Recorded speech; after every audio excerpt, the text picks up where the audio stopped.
السلام علیکم ورحمت الله. ګرانو دوستانو، یو ځل بیا ښه راغلاست. د روسیې هېواد 15,000 سکالرشیپونه، دغه سکالرشیپونه څنګه دې ته ثبت نام کیږي، د دې شرایط څه دي، چا ته ورکول کیږي، د دې امتحان طریقه، دغه ټولو پوښتنو ځوابونه به انشاءالله نن تاسو ته په دغه ویډیو کې درکول کیږي.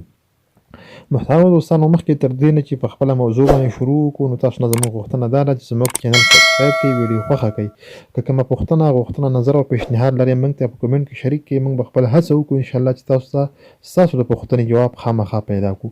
نو کوم دوستان چې نوي دي او خبر نه دي د دې نه مخکې چې موږ په دې باندې شروع وکړو، نو د ترکیې هېواد هم 15,000 سکالرشیپونه اعلان کړي دي. د هغې د ثبت نام طریقه، د هغې شرایط، هغه ټول موږ تاسو ته په همدغه چینل باندې اپلوډ کړي دي. کولی شئ چې تاسو هغې ته هم ثبت نام وکړئ.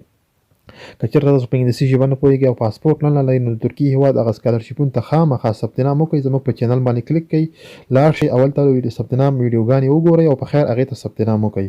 نو راځو خپلې موضوع ته. د روسیې هېواد پوره 15,000 سکالرشیپونه، یعنې 15,000 سکالرشیپونه اعلان کړي دي د 2023 کال لپاره، چې خوشبختانه په دغه لیست کې افغانستان هم شامل دی. یعنې د افغانستان څخه هم خلک کولی شي چې ثبت نام ورته وکړي. محترمو دوستانو، دغه سکالرشیپونو ته زموږ دري ژبې هېوادوال، یعنې هغه خلک چې په دري ژبه باندې خبرې کوي، هغه هر کال دې لپاره ثبت نام کوي او هغې ورته ډېر زیات فوکس ورکړی دی. او زیات هېوادوال چې دي زموږ دري ژبې هېوادوال، هغې دغه سکالرشیپونو ته کامیابېږي. یعنې تر ډېره پښتو ژبې، یعنې پښتانه دغه ناخبره غوندې دي او داسې بابیزه غوندې ګڼي، خو زموږ دري ژبې هېوادوال په دغه سکالرشیپونو کې ډېره برخه اخلي. نو دغه سکالرشیپونه چې دي، لومړی نه به موږ تاسو ته په شرایطو شروع وکړو او همدارنګه ټولې پوښتنې به ستاسو په دغه ویډیو کې جواب شي. لومړی خبره، دغه سکالرشیپونه پوره 15,000 دي، یعنې اخري حد یې 15,000 دی. تر 3,000 پورې دغه سکالرشیپونه رسېدلي وي، یعنې کله 18,000 کله 23,000. نو دغه سکالرشیپونو اخري حد 15,000 دی، د ټولې نړۍ لپاره دي. او بله د خوښۍ او همدارنګه ښه ټکی پکې دغه دی چې انګلیسي ژبې ته هم اړتیا نه لري. یعنې که موږ ته چېرته انګلیسي ژبه یاده نه وي یا بله کومه نړیواله ژبه راته یاده نه وي، نو هم هېڅ مسله نشته. کولی شئ تاسو نه ټافل امتحان دی نه غواړي، تاسو نه د آیلټس امتحان نه غواړي، تاسو نه د روسي ژبې امتحان نه غواړي، بس کله د خیره کامیاب شوئ، تاسو ته به لومړي یو کال کې د ژبې ښودنه وکړي. یعنې یو کال کې به تاسو روسي ژبه یاده کړئ او بیا به د خیره تاسو په بل کال باندې پوهنتون کې شروع وکړئ. نو لومړی خبره دغه یاد ساتئ چې دې لپاره ثبت نام چې دی ټول آنلاین دی. یعنې روسي سفارت ته د ورتګ اړتیا نشته، یعنې روسي هېواد ته د ورتګ اړتیا نشته، بس فقط آنلاین ثبت نام دی. هلته په خپل اسناد سپارئ، معلومات به ورکوئ، بیا به تاسو پسې ایمیل راځي او ایمیل نه وروسته به اخر ستاسو پروسس په خپله سټپ بای سټپ مخته ځي. دا ټکی خو کلیر شو چې ثبت نام آنلاین دی. او د دې ویډیوګانې موږ تاسو ته په راتلونکو ویډیوګانو کې خامخا اپلوډ کوو. په راتلونکي ویډیو به زموږ په دې باندې چې څنګه موږ دغه سکالرشیپونو ته ثبت نام وکړو، د هغې لپاره زموږ چینل سبسکرایب کړئ او راتلونکي ویډیو ته خامخا په تمه اوسئ. اوس راځو دغه سکالرشیپونه په کومو برخو کې دي. دغه سکالرشیپونه چې دي په لیسانس، ماسټرۍ او پی ایچ ډۍ لپاره دي، یعنې ټولې عرصې په دې کې شاملې دي. لیسانس ثبت نام کولی شئ، ماسټرۍ ته کولی شئ او همدارنګه پی ایچ ډۍ لپاره هم کولی شئ. دا خبره هم کلیر شوه. او بله خبره چې ډېره اړینه ده هغه دا ده چې د روسي هېواد پوره 500 پوهنتونونو کې کولی شئ چې تاسو ثبت نام وکړئ. یعنې روسیه د دنیا یو ډېر لوی هېواد دی، کولی شئ چې د روسیې په 500 غوره پوهنتونونو کې ثبت نام وکړئ. یعنې که موږ تاسو وګورو افغانستان کې ټول 40 پوهنتونونه چې دا هېڅ هم نه دي، خو تاسو دا چانس لرئ چې په 500 پوهنتونونو کې یو دانه ځان ته انتخاب کړئ. دا ډېره غټه خبره ده چې 500 پوهنتونونه ټول ستاسو په مخ کې دي چې هر یو کې تاسو ثبت نام کول غواړئ، کولی شئ چې ویې کوئ. اوس راځو شرایطو ته. محترمو دوستانو، که چېرته تاسو ثبت نام کوئ، نو دې لپاره 2 ډوله شرایط دي. لومړی ډول چې هغه دي چې تاسو ثبت نام په وخت کې کوئ، او دویم ډول هغه دي چې تاسو کله کامیاب شوئ هغه وخت کې دي.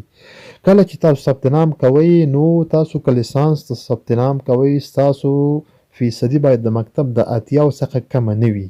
دا او که چېرته تاسو ماسټرۍ او پی ایچ ډۍ لپاره ثبت نام کوئ، نو ستاسو د نمرو فیصدي باید د 80 څخه کمه نه وي. دا خو لومړی کرایټیریا چې ایکسپلین شوه، یعنې تاسو باید که لیسانس ثبت نام کوئ 80 نه نمرې کمې نه وي، او که پی ایچ ډۍ او ماسټرۍ لپاره کوئ، نو نمرې مو باید د 80 څخه کمه نه وي. اوس راځو چې کوم لوازم یا کوم اسناد دې لپاره پکارېږي. دې لپاره لکه څنګه چې ما مخکې وویل 2 ډوله اسناد دي. لومړی هغه اسناد چې موږ نه د ثبت نام په مرحله کې غوښتل کېږي، او دویم هغه اسناد چې موږ کله د خیره کامیاب شو په هغه مرحله کې غوښتل کېږي. لومړی مرحله کې تاسو نه ستاسو د یو لومړی خو ضروري عکس دی، دویم چې دی تاسو نه دغسې یو سند غوښتل کېږي چې تاسو وښایي چې تاسو د مکتب نه فارغ یاست یا د پوهنتون نه فارغ یاست. او بله د خوشخبرۍ خبره دغه ده چې دغه سکالرشیپونه چې دي کولی شئ په تصدیقنامه باندې هم ثبت نام وکړئ، یعنې که چېرته تاسو په آخري صنف کې یا په آخري سمستر کې یاستئ کولی شئ چې تصدیقنامه د پوهنتون نه یا د مکتب نه ویسئ، ټاپې کړئ او دې لپاره اپلوډ کړئ، نو کولی شئ چې په دې باندې هم ثبت نام وکړئ. یعنې که تاسو سره سند نه وي نو دا هم هیڅ مثلا او کولی شئ ثبت نام ورته وکړئ. د عکس سره بر علاوه موږ تاسو وویل چې دویم شهادتنامه ده او دریم چې ضروري شی دی چې مخکې د ثبت نام په وخت کې موږ تاسو ته پکارېږي هغه پاسپورټ دی. او پاسپورټ کې باید زموږ او ستاسو د 18 میاشتو نه کم وخت نه وي پاتې، 18 میاشتو څخه زیات وخت پاتې وي. دغه درې چې دي دغه لازمي دي. او نور کوم اسناد چې دي کله د خیره تاسو کامیاب شوئ یو ایچ آی وی لیټر دی، همدارنګه زموږ صحي لیټر دی او نور کوم معلومات چې دي دغه به انشاءالله کله چې د خیره موږ کامیاب شو په هغه مرحله کې غوښتل کېږي. او هغه نور کوم معلومات چې وو هغه به موږ د ثبت نام په مرحله کې ورکوو. اوس راځو د دې لپاره امتحان. کله چې د خیره د دې وخت ختم شو د دې آخري ټایم چې دی د 2023 کال د فبرورۍ میاشتې تر 20 تاریخه پورې د دې لاست ډیټ دی، یعنې ثبت نام په دغه مرحله دغه تاریخ باندې کلوز کېږي او نور ثبت نام بندېږي. کله چې ثبت نام بند شو نو د ټولو هغه خلکو چې د لپاره ثبت نام کړی د هغوی اسناد پروسس کېږي، د لپاره د امتحان وخت ټاکل کېږي. بیا په افغانستان کې د روسي سفارت له لوري یو امتحان اخیستل کېږي. کله چې د خیره تاسو کامیاب شوئ تاسو ته یو خط درکول کېږي. کله چې خط درکول شو او تاسو کامیاب شوئ په خیر نو بیا د خیره تاسو دغه کوم اسناد چې موږ تاسو ته ویلي وو دغه به بیا ټول تاسو روسي ژبې ته ژباړئ. ما چې تاسو ته ویلي وو چې یو د ثبت نام په مرحله کې په اسناد پکارېږي او د ثبت نام نه وروسته مرحله کې پکارېږي. دغه کوم اسناد چې تاسو سپارلي وو ستاسو فورم صحي لیټر و همدارنګه اسناد او نور چې کوم ریلیټډ دي هغه ټول به بیا تاسو روسي ژبې ته ژباړئ. او کله چې د خیر سره د اسناد مو ژباړه تاسو به عملا د روسي هیواد لپاره ځئ. یو خبره نقطه چې ډیره زیاته اړینه دغه ده چې د روسي هیواد بعضې پوهنتونونه دي چې هغوی لیلیه نه لري. که چېرته تاسو د ثبت نام په مرحله کې دقت ونه کوئ او داسې پوهنتون ته ثبت نام وکړئ چې هغه لیلیه نه لري نو دغه تاسو ته په دې حالت کې لیلیه نه درکول کېږي. ځکه تاسو دا پوهنتون انتخاب کړی او که پوهنتون لیلیه ونه لري نو تاسو باید د لیلیې مصارف خپله په غاړه اخلئ. او نور کوم پوهنتون چې کوم فیس دی هغه ټول معاف دی. دغه ټکي ته ډېر زیات متوجه شئ. ستاسو ثبت نام باید ډېر زیات تخصصي ډېر زیات دقت ولري. که چېرته تاسو پوهنتون انتخاب کړئ چې په هغې کې لیلیه نه وي نو ستاسو د پوهنتون د 5 کاله چې کېږي دغه ټول به تاسو لیلیه په خپل جیب برداشت کوئ. نو د دې لپاره چې تخصصي ثبت نام وکړئ زموږ د چینل نه سره وڅارئ. موږ تاسو ته دغه ټولې نقطې ذکر کوو د ثبت نام په مرحله کې او تاسو ته عملا ښایو چې ثبت نام څنګه کېږي، دا فورم څنګه ډکېږي، د اسناد څنګه اپلوډ کېږي، دغه ټول موږ تاسو ته سټپ بای سټپ ښایو.